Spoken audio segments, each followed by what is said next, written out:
avez fredonné ou vous vous êtes même déchaîné sur ce morceau mythique, Matmata est de retour, souvenez-vous, c'était ça. Ou encore la belle Emma.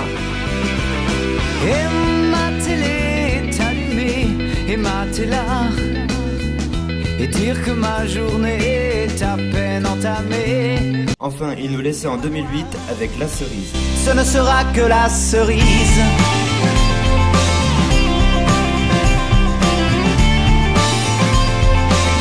Quelques détournements de fonds, fiscalité frauduleuse, les erreurs de facturation de mes heures les plus généreuses. Je serais bien resté encore un peu, mais il semble que ces messieurs attendent des aveux, mes adieux. Ils reviennent avec un premier extrait, Marée haute, du nouvel album. Quel est le nouveau Matmata? Qu'est-ce qui a bien pu changer au bout de tant d'années? Rencontre. Eric du groupe Matmata, bassiste donc, et donc Julien au clavier. Donc merci de nous accorder ce moment. Le clavier, c'est une nouveauté chez Matmata? On en a toujours joué sur les albums, mais on n'avait jamais personne pour les jouer en live. On compensait un peu par l'énergie et voilà le son sur scène. Et cette fois-ci, notamment parce que sur l'album il y en a un peu plus que sur les autres albums, sur ce nouvel album Plat de Couture, on a demandé à Julien de nous rejoindre sur la tournée. Donc il nous a rejoint au début de la préparation de ces dates-là. Ok. Dans le titre Marée haute, qui est sorti en première écoute du nouvel album, du coup, je crois que ça parle politique. Est-ce que vous pouvez parler un peu de ce titre-là, nous en dire un peu plus? Ce qui est bien, en un sens, c'est que là, on a trouvé plein d'attachés de presse de luxe pour parler du sujet. Ouais. Ça tombe à pic. Pour autant, quand le texte a été écrit, alors moi, je suis pas pour grand-chose, mais il me semble que ça s'adressait pas spécialement à un tel ou un tel. C'est un sujet un peu éternel de l'addiction au pouvoir, ce phénomène un peu étrange de s'accrocher au fauteuil quand on en a un joli. Du coup, est-ce que vous pouvez nous parler du titre de cet album? Plat de couture. Plat de couture. Quand on a commencé à travailler sur différentes chansons, sur différents projets, Stan nous a rapidement parlé de ce terme, enfin de cette expression-là, plat de couture. Donc déjà, on a trouvé tout de suite que ça sonnait. Et comme on est très attaché nous à un album, au côté matériel d'acheter un disque, et que les chansons existent par elles-mêmes au bout d'un moment, et qu'un album existe aussi par lui-même. On a trouvé que ça sonnait, mais après on a essayé de travailler sur une chanson, sur une problématique autour de ça, donc battre à plat de couture ou être battu à plat de couture, ou alors le vrai sens de l'expression, c'était marteler les coutures des armures et des tenues de combat au Moyen-Âge ou ce genre de choses. Et en fait, la problématique est jamais venue, mais l'expression est restée. Et donc un jour, quand on travaillait sur un visuel et sur un nom d'album, ce nom-là s'est imposé tout de suite parce qu'on avait trouvé qu'il y avait un côté un peu rugueux et un peu énergique dans toutes les chansons qui sont arrivées très vite, comme Marée haute, comme Nous y sommes, comme Petite frappe. Donc voilà, Plat de couture. Et puis après, on trouvait que ça sonnait comme nom d'album. Est-ce que c'était une volonté de votre part, ce côté de faire revenir ce côté vraiment rock, vraiment ce qu'on avait un petit peu oublié peut-être dans Matmata des débuts? Une volonté, pas forcément. On a toujours pris les albums comme un instantané de ce qu'on est à une époque donnée. Il s'avère que en 2008, on a arrêté de travailler avec... on a arrêté le groupe et on a donc arrêté de travailler avec Samy, le précédent guitariste. Et que là, quand on a commencé à travailler avec Emmanuel Barou, qui nous a rejoint, on lui a dit, on veut pas quelqu'un qui va faire du Samy, parce que Samy a marqué la première époque du groupe, mais il y a d'autres façons de faire de la guitare, donc on voulait déjà qu'il arrive avec une autre approche. Il s'avère qu'il a une approche totalement différente de la guitare, et qu'après, ça faisait des années qu'on n'avait pas fait de concert, ça faisait des années qu'on n'avait pas branché des amplis et joué, donc on avait cette espèce d'excitation assez viscérale et urgente d'avoir des tempos élevés, d'avoir des chansons qui pouvaient être taillées pour le live. Donc, mais c'était pas une volonté. On peut décider, franchement, de la couleur d'un album. Là, on s'était dit, on va revenir avec des thèmes hyper légers et tout, du genre, la vie est belle. Et puis, on s'est aperçu qu'on n'avait pas forcément dans les textes. Ouais, là-dessus, c'est un échec. Dans les textes, on n'avait pas forcément envie ou la matière à raconter que, aujourd'hui, on est tous concernés par le monde dans lequel on vit, à l'échelle de nos proches, de nos familles, de notre pays, de notre continent, de notre terre, de notre civilisation. Voilà. Donc voilà, c'est plus un album concerné et énergique. Et pas de descendre trop les tonalités comme certains qui reviennent et qui finalement font que du mou parce qu'ils n'ont plus l'énergie pour rebalancer des watts. Donc voilà, on n'est pas revenu pour vendre des melons. Est-ce que votre inspiration a évolué au fil de ces dernières années avec l'actualité ou d'autres événements? L'avantage d'avoir eu une pause de 7 ans, 8 ans, enfin voilà, ça dépend si on tient compte de l'arrêt entre la dernière date et la première de ce retour. Ou le temps de préparation de cet album, parce que ça se fait pas en 2 jours, quoi. On a vécu, on aspirait, quand on s'est arrêté, à retrouver une vie normale. Donc, après, on a vu les choses qui se sont passées. Donc finalement, ça nous a donné beaucoup de matière à discussion. De ces discussions sont nés des thèmes de chansons. Et après, Stan nous a proposé des textes. Donc encore une fois, voilà, c'est une histoire de conscience de ce qui se passe. Donc c'est ce qui peut manquer d'ailleurs d'une tournée, enfin d'un album à l'autre, c'est qu'on n'a pas le temps de vivre autre chose que du bus, des attentes dans des loges, des private jokes de 15 gugus dans un bus en colonie de vacances.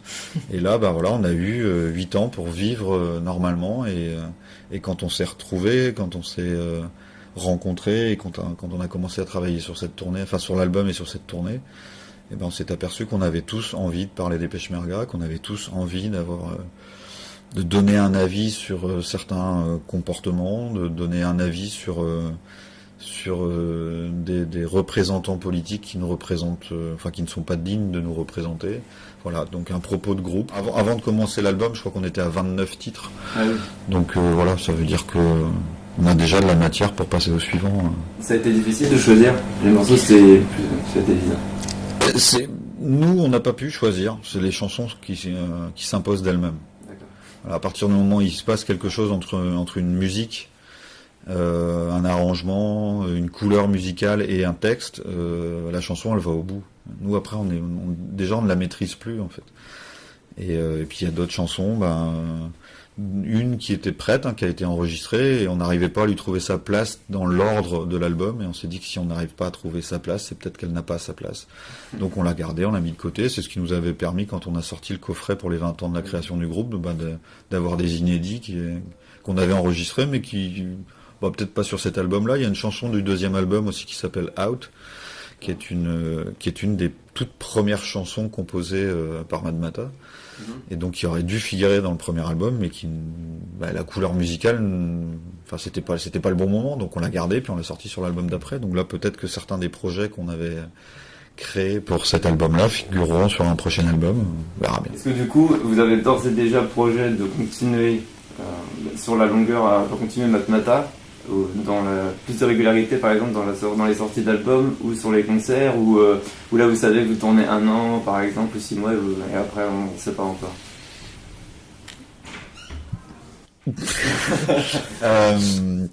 On a retrouvé l'envie déjà, donc ça c'est une première chose. De cette envie est née des chansons. Les chansons nous ont donné envie d'aller les jouer sur scène. On a mis des dates en vente. Le public a eu apparemment envie de venir nous voir. Aujourd'hui, les concerts se passent super bien. L'album est très bien reçu. Sauf souci, on va normalement repartir dans un cycle peut-être moins de forcené, parce qu'encore une fois, comme je le disais tout à l'heure, tourner 1 an et demi avec un album, faire 1 mois de pause, repartir en création, repartir en enregistrement, tourner 1 an et demi. Il faut vivre des choses pour avoir des choses à raconter. Donc, affligés comme les parias de nos amours buissonnières,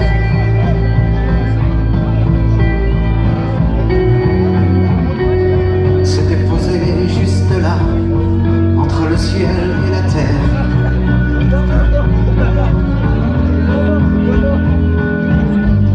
Ça ne tomberait pas plus bas, de l'évidence, il n'y en avait pas, lorsque tout semble si clair.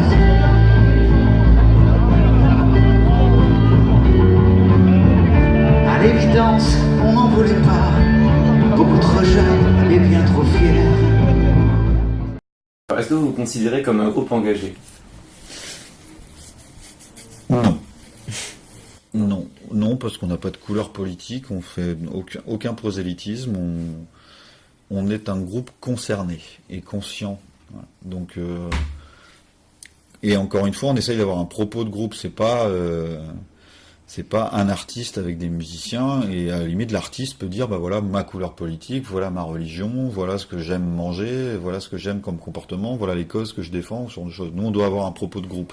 C'est-à-dire qu'à partir du moment où un thème est abordé et que quelque chose est raconté dans une chanson, ben celui qui chante d'accord, mais les 4 autres derrière, ben ils doivent envoyer donc on doit être d'accord. Donc déjà, on n'est pas tout le temps d'accord. Même si on n'a jamais été aussi d'accord que depuis qu'on l'est. C'est bien ça, non? Tu peux noter. Voilà. Et engagé, non, parce qu'on a jamais, je pense qu'on le fera jamais. On connaît la force et la puissance d'un micro, donc le fait de pouvoir dire des choses à des gens, que ce soit à la radio ou en live, on pourrait s'en servir mais voilà, on fait pas de politique. Donc même avec une chanson du premier album qui n'est jamais sortie en single, qui a jamais été mise en avant, comme l'Apologie. Aujourd'hui, il y a des gens qui viennent encore nous dire moi je suis pas d'accord, je fume pas, je trouve ça complètement con de fumer, mais en même temps je suis assez d'accord que si l'État prenait des sous là-dessus, ça serait en vente dans les pharmacies, comme tu peux aujourd'hui te défoncer la tronche avec des médicaments et boire de l'alcool, et que tout le monde trouve ça normal, le petit verre, l'alcool mondain comme on dit. Donc voilà, on traverse la Méditerranée, les rapports sont différents par rapport à ça, mais on a donné notre point de vue, on n'a jamais fait de prosélytisme là-dessus. Quel rapport vous entretenez avec le public? Est-ce que vous avez hâte de le retrouver? Et en dehors de la Bretagne surtout, quel rapport vous avez avec le public? Est-ce qu'il n'y a pas un petit côté chauvin quand même, ou vous avez plus plaisir à jouer à certains endroits? Oula. Je dirais pas ça. Le public est, du peu de dates que j'ai fait là pour l'instant, le public est assez différent à Brest et en Bretagne du reste. Ça vient probablement du fait qu'il y a une présence sur la durée du groupe en Bretagne qui fait qu'en fait il est dans le paysage. Les chansons sont connues, mais les musiciens sont connus, le groupe est connu. C'est une espèce de présence qui est là, qui est installée, alors que quand on arrive pour jouer, je sais pas, à Valence, à Nîmes ou en Suisse, on est identifiable, je crois, comme un groupe qui vient de Brest. Et ça change les rapports par rapport à être un groupe qui vient de Brest, qui joue à Brest, et les Brestois ils écoutent pas comme les écoutent les Suisses par exemple. Et après c'est une rencontre à chaque fois, tous les soirs, donc des fois on arrive en se disant ce soir parce que la salle, parce que la ville, parce que on y a déjà joué depuis 2 jours aussi. Voilà, vraiment il y a plein de raisons qui font que des fois ça marche très, mais en fait je pense que c'est un rapport plein de sincérité, c'est-à-dire que nous on fait des chansons pour les jouer devant les gens, pour les jouer avec les gens, pour qu'ils participent, on a envie qu'ils chantent, qu'ils bougent, qu'ils pogotent, voilà, on a besoin d'eux, on compose, l'essence même des chansons est liée au fait d'avoir un rapport à un public. Après par rapport à la Bretagne, il faut pas se leurrer, nul n'est prophète en son pays, on fait partie de la famille. J'ai vu, il y a pas mal de jeunes là qui vous attendent déjà. Est-ce que vous avez l'impression d'avoir un nouveau public, de conquérir de nouveaux fans? C'est un constat. C'est que quand on a mis en vente les premières dates, avec cette espièglerie d'abord d'annoncer juste un Olympia, mais avec des affiches uniquement à Brest, histoire de les garnements qui vont sonner à la porte et qui se cassent en courant. On s'attendait à ce que ce soit le public de l'époque qui ait envie de retrouver le plaisir d'être dans une salle pour un de nos concerts. Et en fait, dès les premières dates, on s'est aperçu que c'était un public qui n'est pas en âge d'avoir eu les autorisations parentales de venir nous voir en concert jusqu'en 2008. Quoi. On a de la chance d'avoir des chansons qui ont traversé une chanson comme Lambé, comme l'Apologie, ont été écrites en 93 et 95, et aujourd'hui encore, on est dans le top 3 des chansons rock en boîte de nuit. Voilà, donc forcément on a une nouvelle génération qui connaît, mais qui sait même pas trop à quelle époque c'est sorti et pourquoi. Sans en dévoiler trop, vous n'êtes pas obligé. Est-ce que vous pouvez nous dire si vous jouez des anciens titres? Est-ce que les fans vont pouvoir entendre d'anciens titres, ou alors on va être basé sur beaucoup de nouveautés? Est-ce qu'on dévoile? C'est vachement plus facile de monter une setlist quand on a 5 albums. Oui. Voilà. Donc on a été chercher les titres qu'on avait envie de jouer dans chaque album. On a été chercher les titres qu'on pense que le public voulait dans chaque album. Et dans le dernier, on en défend 7, donc sur 11 titres, voilà, c'est quand même pas mal. On joue des titres de chaque époque, de chaque album.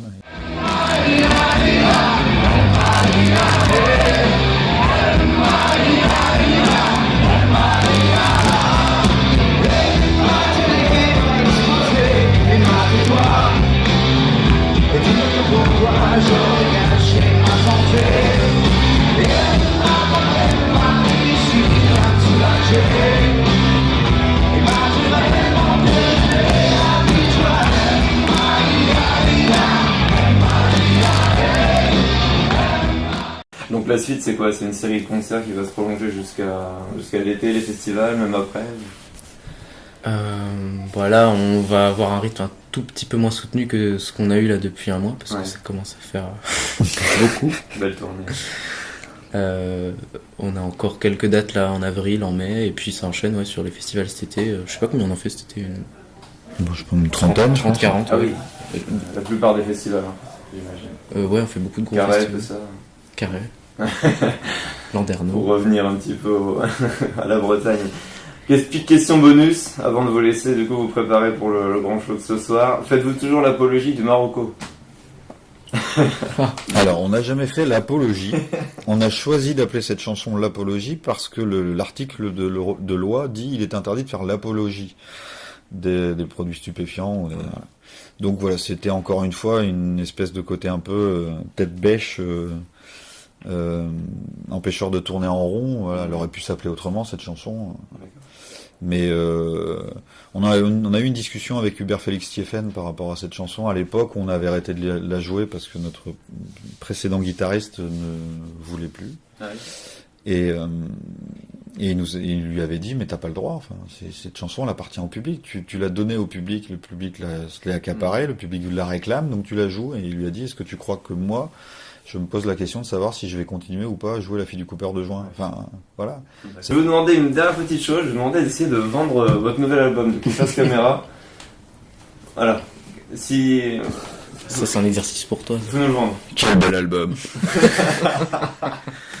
Vendre le nouvel album. Bah voilà, on a mis 8 ans à le faire. Non, pas vrai. Il est beau, hein, il est rectangulaire très et tout. beau. Sur un visuel de Adam Martinakis. C'est ça, c'est comme ça qu'il s'appelle? Je suis pas sûr. Si, c'est Adam Martinakis, non, qui s'appelle le mec.